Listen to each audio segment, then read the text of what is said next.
제3장에 본인의 잘못을 먼저 말하라. 내 조카 조세핀 카네기는 내 비서를 일하기 위해서 뉴욕으로 왔다.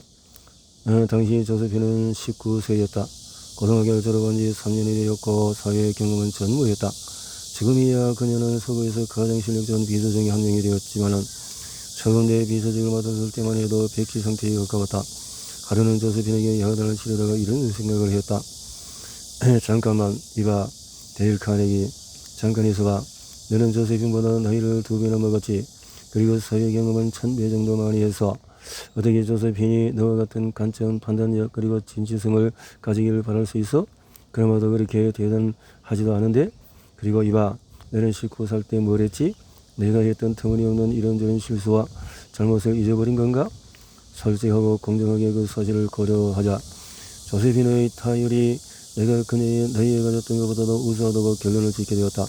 그리고 미안하게도 조세핀에게 충분한 칭찬을 해주지 않았다는 것을 알게 되었다. 그 이후로 나는 조세핀의 실수를 지적할 때면 이렇게 말을 시작했다. 조세핀, 실수를 했구나. 하지만 신께서는 내가 너보다 낫지 않다는 것을 알고 계시지.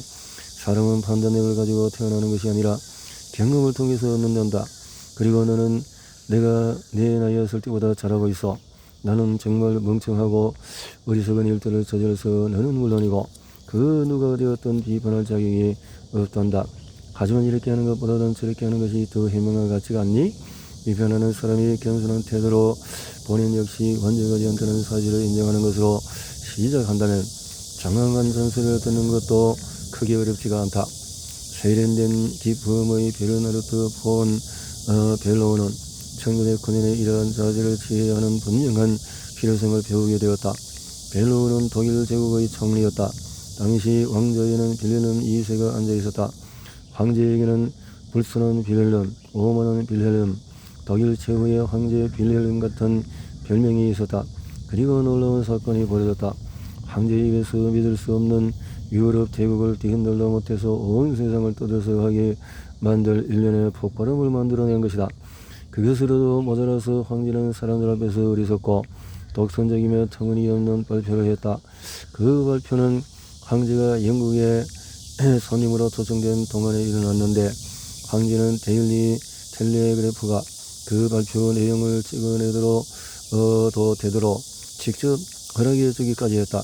예를 들어서 그는 자신이 영국인들에게 호감을 가지고 있는 유일한 독일인이며 일본의 위협에 맞서서 해군을 구축하고 있고 오직 그만이 러시아와 프랑스를 상대로 이번 굴욕으로부터 영국을 구할 수 있을 것이며 영국으로 최경이 남아프리카에서 보호인들을 무찌를 수 있었던 것도 그의 군사작전 덕분이라는 이야기였다.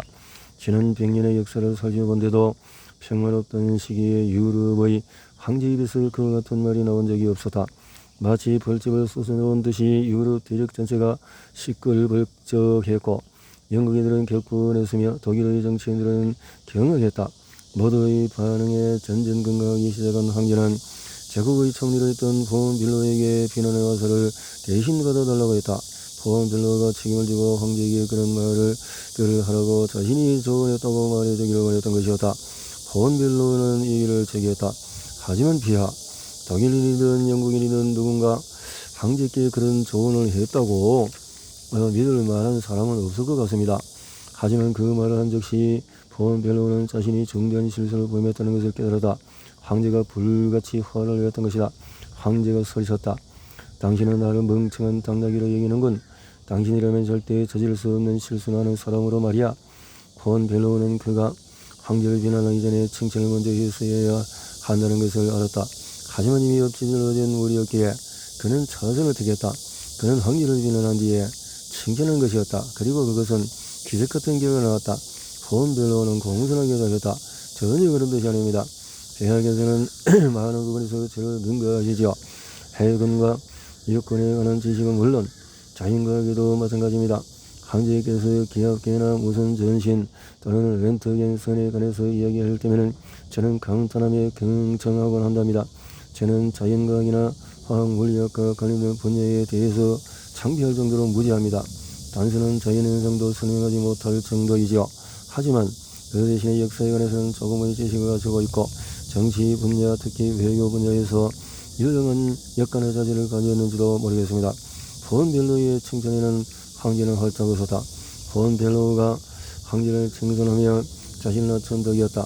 그 이후에 황제는 무엇이든지 용서할 수 있는 것처럼 그렇다. 황제는 열성적으로 이렇게 말했다. 내가 말하지 않았소. 우리는 서로를 완전하게 만들어준다고. 우리는 붙어 다녀야 하고 그리고 그럴 것이고. 그는 여러 번이나 폰 벨로의 손을 잡고 흔들었다. 같은 날 그는 더욱 취해 더 주먹을 불끈 쥐고는 이렇게 말하기도 했다. 나에게 폰 벨로에 대해서 좋지 않게 이야기하는 자가 있으면 얻어맞을 줄 아시오. 폰 벨로는 그렇게 위기를 모면했다. 하지만 영리한 외교관이었던 그로서는 큰 실수를 저지른 셈이었다. 그는 황제가 보호를 필요로 하는 얼빠진 인간이라는 것을 일깨우기 전에 본인의 단점과 빌레름의 우월성을 언급하는 것으로 이야기를 시작해야 했다. 만일에 겸손한 몇 마디와 상대를 칭찬하는 것으로 거만하고 모욕당한 황제를 정실한 친구로 만들 수 있다면 우리가 일상에서 마주치는 사람들에게는 이를 얼마나 더 잘 활용할 수 있을까? 현명하게 이를 이용한다면 인간관계에서 놀라운 기적을 만들 수 있을 것이다.